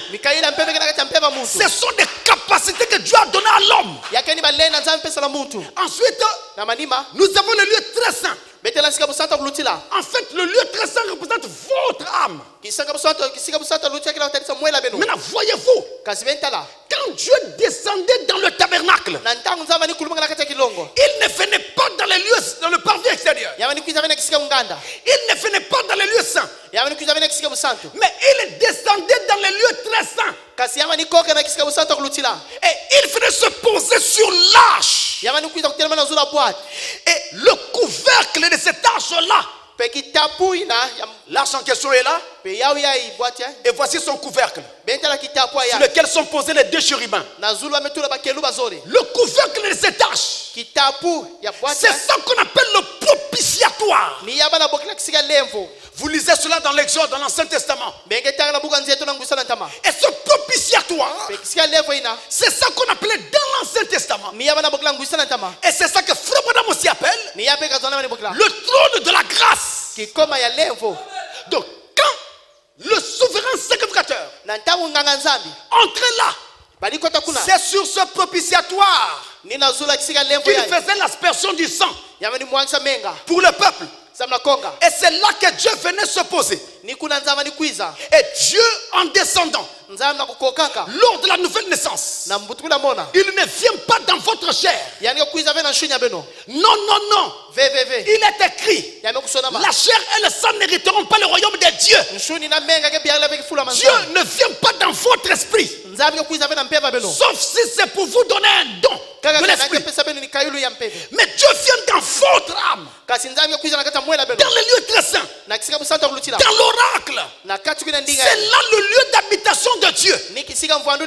Il vient tabernacler là, en vous, mais dans votre âme. Si je dis Dieu est à moi, je veux dire que Dieu habite mon âme. Donc vous pouvez voir à l'extérieur que je suis mal habillé, je ne présente pas bien. Mais à l'intérieur, il y a une grande richesse. Il y a un Dieu qui habite là. C'est ça qui arrive lors de la nouvelle naissance. Et une fois que Dieu rentre dans l'âme, ça devient un territoire divin. Aucun sorcier ne peut mettre la main sur vous. Est-ce que les croyants disent Amen? Plus rien ne peut vous toucher. Parce que ça devient un territoire qui appartient à Dieu. Territoire privé. Territoire divin. Dieu a mis son empreinte là. Voilà ce qui arrive. Donc ce tabernacle nous amène à la nouvelle naissance. Nous devons marcher en quittant Nous entrons par cette porte. La porte ici était à l'est. Et là, on a fait l'ouest. La tente d'assignation était à l'ouest. Et ici, c'est le nord. Tel que c'était disposé. Et là en bas, c'est le sud. Et donc même lors de la marche d'Israël dans le désert, il y avait un ordre de campement qui devait être observé. À l'est ici se tenait la tribu de Juda. Au nord se tenait la tribu de Dan. Ici à l'ouest se tenait Ephraïm. Et au sud il y avait Ruben. Les tribus que je viens de citer étaient des tribus chefs. C'est elles qui dirigeaient les autres. Elles étaient en groupe de 3 pour faire 12. Pour les 4 côtés. Donc une fois que nous entrons par cette porte de l'Est, la porte de l'Est, le rideau de l'Est, c'est Christ lui-même. Il est la porte de la bergerie. Nous entrons par là. Nous commençons notre marche. Nous devons traverser le parvis extérieur. Nous devons arriver au lieu saint et finir au lieu très saint. C'est cette marche que nous avons à faire. Je répète, lors de la nouvelle naissance, nous devons rentrer par la porte de l'Est et ensuite traverser le parvis extérieur, étape par étape, jusqu'à arriver au lieu très saint. Oh, mes amis, regardez là. Nous avons 2 éléments singuliers et particuliers. Dans le parvis extérieur, il y a d'abord ça, l'autel des reins, l'autel où l'homme brûlait les holocaustes. Ça s'appelait autel des reins, autel des sacrifices ou autel des holocaustes. Après là, il y a la cuve. La cuve des reins, qui était la cuve de purification. La mer de fer. Regardez l'animal qu'on amène ici. Quand l'adorateur venait avec son sacrifice, il devait venir d'abord faire la mer, la cuve, laver son animal, ensuite repartir vers l'autel des sacrifices pour offrir cet animal en sacrifice. Alors moi, je voudrais qu'on s'arrête une seconde ici. Je ne connais pas Dieu comme un Dieu qui se trompe. Je reviens. L'adorateur vient avec son sacrifice. Il dépasse l'autel des reins. Il vient d'abord faire la cuve des reins. Il lave son sacrifice. Après il repart vers l'autel. Pourquoi? Mais on aurait fait en sorte que la cuve soit placée avant l'autel, pour que quand il rentre, il lave d'abord son sacrifice. Après il avance, il l'offre en holocauste et il rentre dans la tente d'assignation. Dieu n'a pas fait ça. Il fallait dépasser l'autel des sacrifices. Tu arrives à la cuve, tu dépasses l'autel des sacrifices. Tu arrives à la cuve, tu laves ton animal. Tu finis, tu reviens vers l'autel des sacrifices. Tu brûles ton animal. Tu as fini, tu passes maintenant pour rentrer dans la tente d'assignation. Il y a un problème. Il y a un problème. Ici, nous avons une parfaite révélation que Dieu exige la volonté de l'homme dans ce qui se fait ici. Tu viens avec ton sacrifice. Tu viens faire quoi? Offrir ton sacrifice à Dieu. Est-ce que tu es déterminé? Est-ce que tu es décidé? Est-ce que ta volonté est engagée? Alors rentre. La première chose que tu vas croiser, c'est un autel de sacrifice. Es-tu prêt à donner ton animal en sacrifice? Es-tu prêt à t'offrir toi-même en sacrifice à Dieu? Regarde l'autel. Si l'autel te fait fuir, c'est que tu n'étais pas prêt. Mais si malgré la vue de l'autel, tu passes pour aller laver ton sacrifice. C'est que tu étais prêt. La volonté de l'homme est engagée. Elle est demandée afin d'y arriver. Les trois parties de ce tabernacle donc représentent les trois parties de l'être humain. Le parvis extérieur représente la chair. Le lieu saint représente l'esprit. L'esprit humain. Et le lieu très saint représente l'âme. Mais dans l'Ancien Testament, nous avons encore un autre exemple de la même chose. Nous avons l'arche de l'alliance, l'arche plutôt de Noé. L'arche que Dieu demande à Noé de faire. Vous pourrez regarder à la maison dans Genèse au chapitre 6 du verset 14 jusqu'au verset 16. Il est écrit, Dieu dit à Noé, tu feras 3 étages. Cet arche avait 3 étages. Il y avait un premier niveau, un deuxième niveau et un troisième niveau. Et la porte d'entrée de l'arche était en bas, au premier niveau. Mais quand on arrive au troisième niveau, vous lirez cela à la maison. Il n'y avait qu'une fenêtre, une ouverture qui faisait rentrer la lumière dans cette arche. Et vous avez entendu l'histoire. Je suis en train de terminer. Où il est écrit que Noé lâcha 2 oiseaux, le corbeau et la colombe. Il les lâcha par où? Il les lâcha par cette fenêtre de là-haut. C'est là qu'il les fait sortir. Et c'est par là également que la colombe devait revenir. Par cette fenêtre qui était au troisième niveau. Amen. Une petite fenêtre. Mais on avait 3 niveaux à l'arche. Le premier niveau représente la chair. Notre chair, notre corps. Le deuxième niveau, notre esprit. Le troisième niveau, notre âme. Voilà les 3 niveaux de cette arche de Noé. Et là,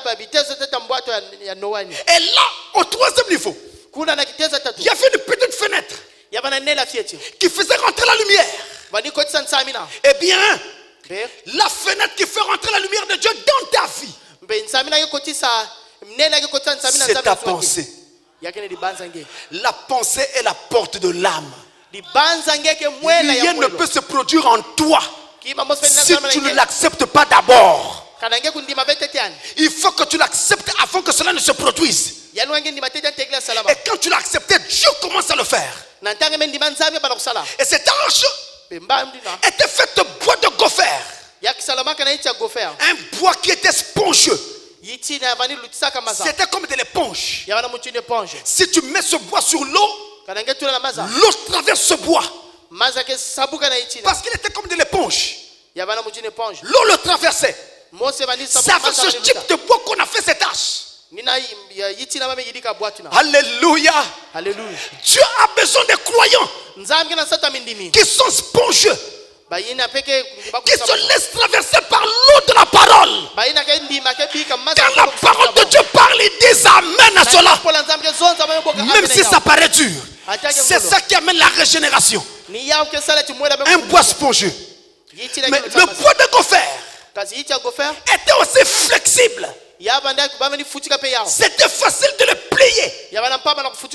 Dieu avait voulu cela. Et Dieu a besoin de croyants qui sont flexibles devant la parole de Dieu. Quand Dieu parle, même si la parole de Dieu le condamne, mais il dira: à qui d'autre irons-nous, Seigneur? C'est toi qui as les paroles de la vie éternelle. Il va l'accepter, il va dire amen à cela. Tout véritable croyant qui va naître de nouveau, c'est celui qui est spongieux et flexible devant la parole. Il est spongieux, il laisse passer l'eau. Il est flexible. Il n'est pas rigide. Quand la parole parle, il prend entend ce que dit la parole, il prend sa pensée, il met de côté. Il accepte la parole de Dieu. Voilà un fils de Dieu né de nouveau. Le gopher. Un bois flexible. Un bois spongieux. Amen. On a posé la question à Noé. Noé, nous ne te comprenons pas. Nous aurions bien voulu te croire. Mais seulement nous constatons que le bois que tu as pris pour nous sauver de l'eau, c'est encore un bois qui avale l'eau. On va mourir avec toi, tu es fou ou quoi, Noé? Qu'est-ce qu'il y a avec toi?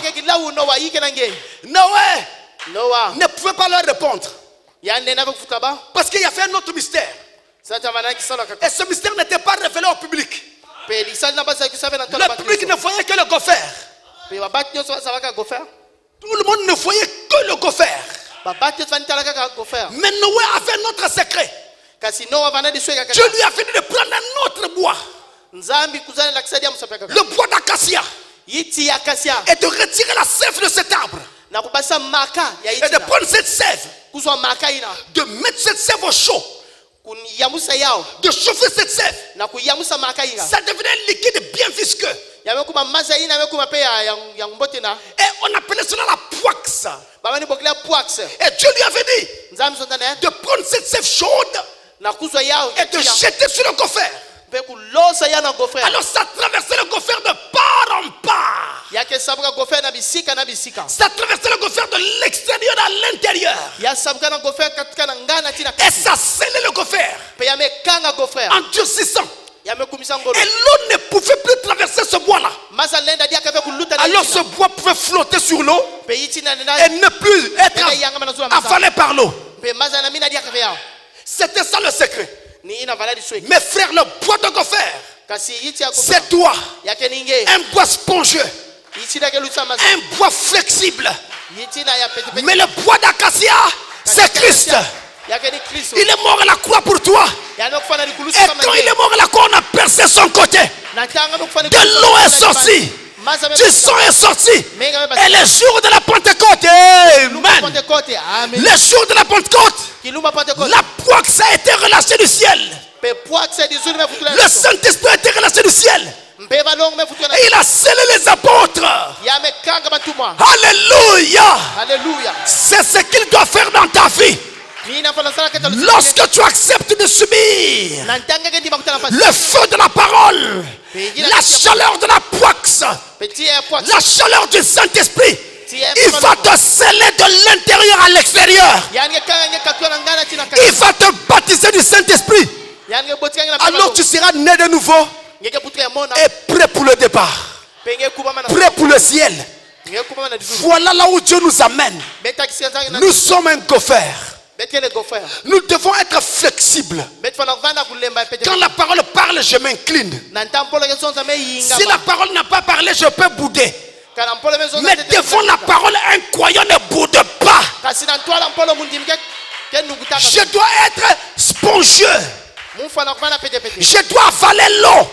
Tout ce que Dieu a dit dans cet âge, par la bouche de son prophète, même si je ne comprends pas, je dis d'abord amen à cette foi du messager. Je crois la parole. Et Dieu lui-même fera le reste de ma vie. C'est ça qui amène la nouvelle naissance. Celui qui croit la parole, la vie viendra en lui. Avez-vous vu Marie la Vierge? Marie la Vierge, l'ange de Dieu est descendu. Il a seulement dit: je te salue Marie. Alléluia. Alléluia. Je te salue Marie. Toi à qui une grâce a été faite. Marie a dit Amen. Amen à la foi de l'ange. Et quand elle a dit Amen, elle est tombée enceinte. Si vous dites Amen à la parole de Dieu, vous tombez enceinte de Jésus. La grossesse commence en vous. La parole de Dieu rentre en vous. Et c'est comme un petit bouton de chemise. Au moment où ça rentre, maintenant chaque jour quand tu viens écouter la parole, ce bouton de lumière grossit. Grossit. Un jour, il sera tellement gros qu'il n'aura plus de place en toi. Alors ce corps doit exploser. Et tu vas revêtir un nouveau corps sur le départ pour l'enlèvement.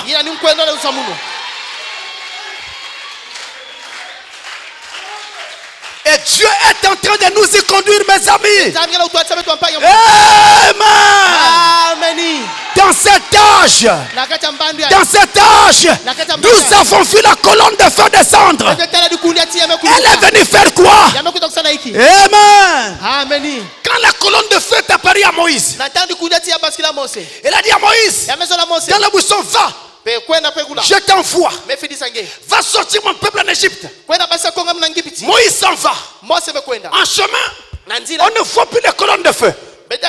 En Égypte, on ne voit plus les colonnes de feu. Où était-elle partie? Où était-elle partie, cette colonne de feu qui parlait à Moïse dans le buisson ardent? Elle était rentrée à Moïse. Quand Moïse parlait à Pharaon, c'était la colonne de feu voilée dans la chair humaine, parlant à Pharaon.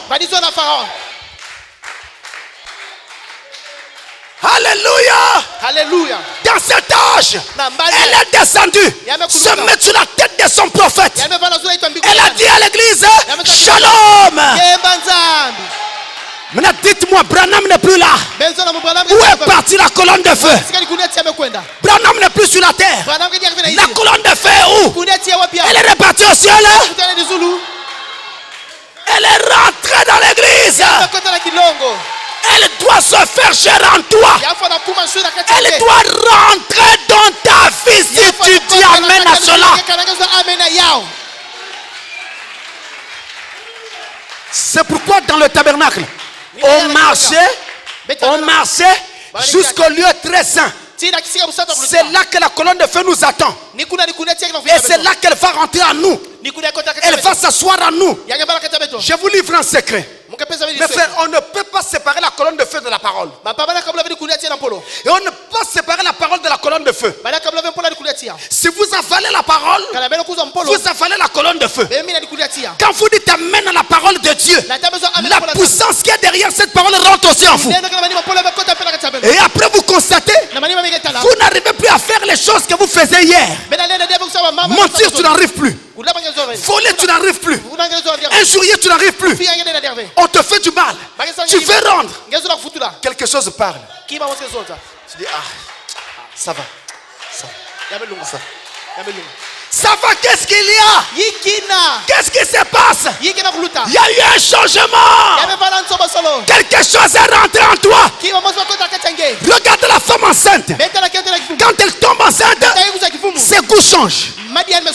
Elle aime manger des choses qui sont aigres. Des mangues vertes, des citrons, des choses. Tout ce qui a de la vitamine C. La vitamine qui combat les infections. C'est ça qu'elle aime manger. La parole qui combat les infections du péché. Et elle a tout le temps la nausée. Elle a toujours envie de vomir. Elle passe quelque part devant un bar, devant l'adultère. Qu'est-ce qui se passe? Quelque chose est rentré dans sa vie. Il y a un enfant qui a commencé à se former. Alléluia. Alléluia. Que Dieu vous bénisse.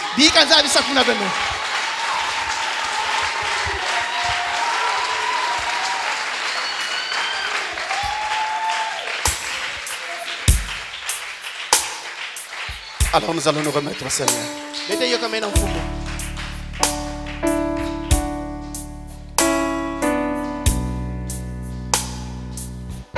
Le secret se trouve dans cette parole. Le secret se trouve dans cette parole. Et la chose est entre vos mains.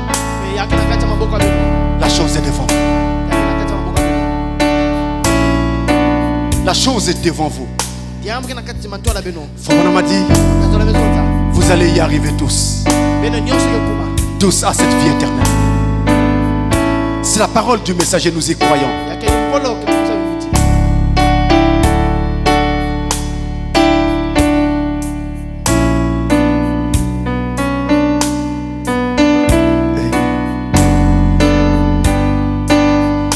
Alors pendant que vous regardez, regardez votre propre vie, vous sondez les choses, pensez à ce que le Saint-Esprit vient de vous dire pendant l'enseignement. Pensez à ce qu'il vient de vous dire.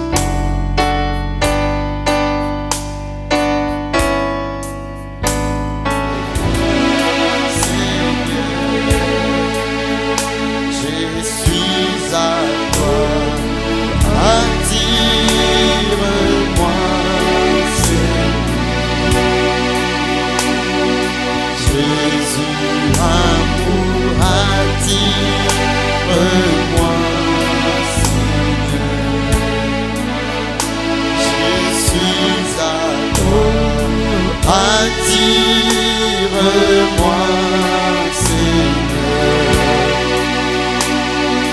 Jésus, amour, attire-moi, Seigneur.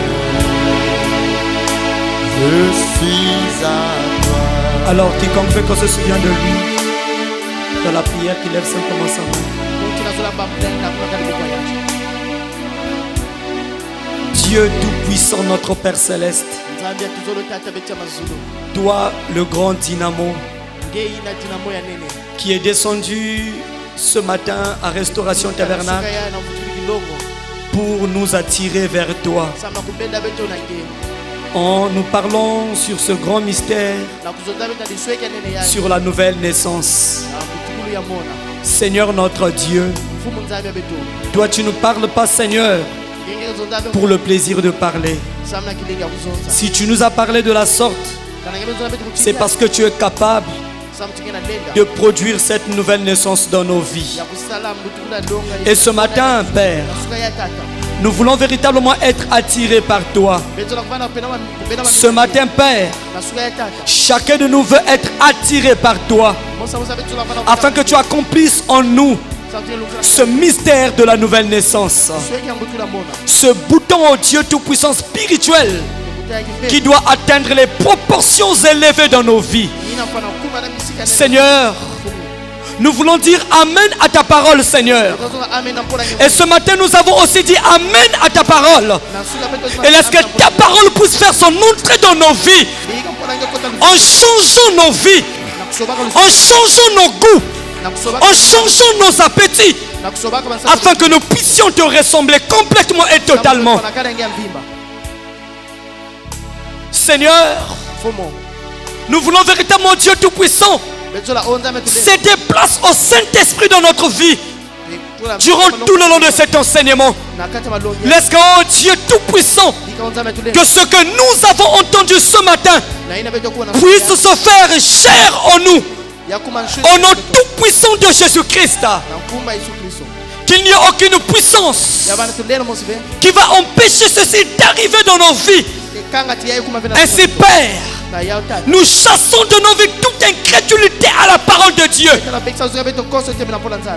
Accorde ceci au nom tout-puissant de Jésus-Christ.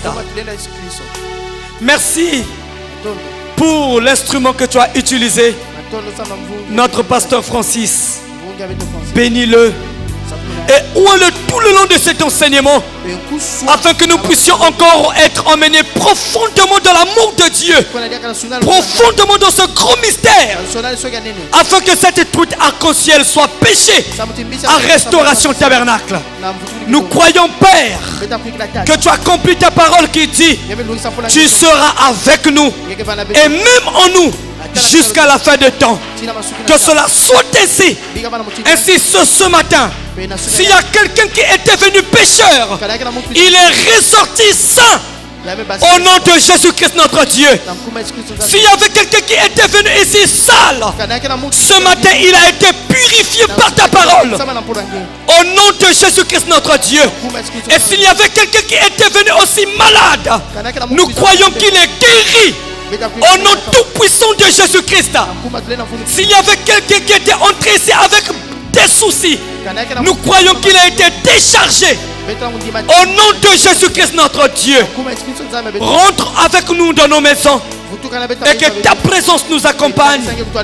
Au nom de Jésus, nous avons prié et demandé ainsi. Amen.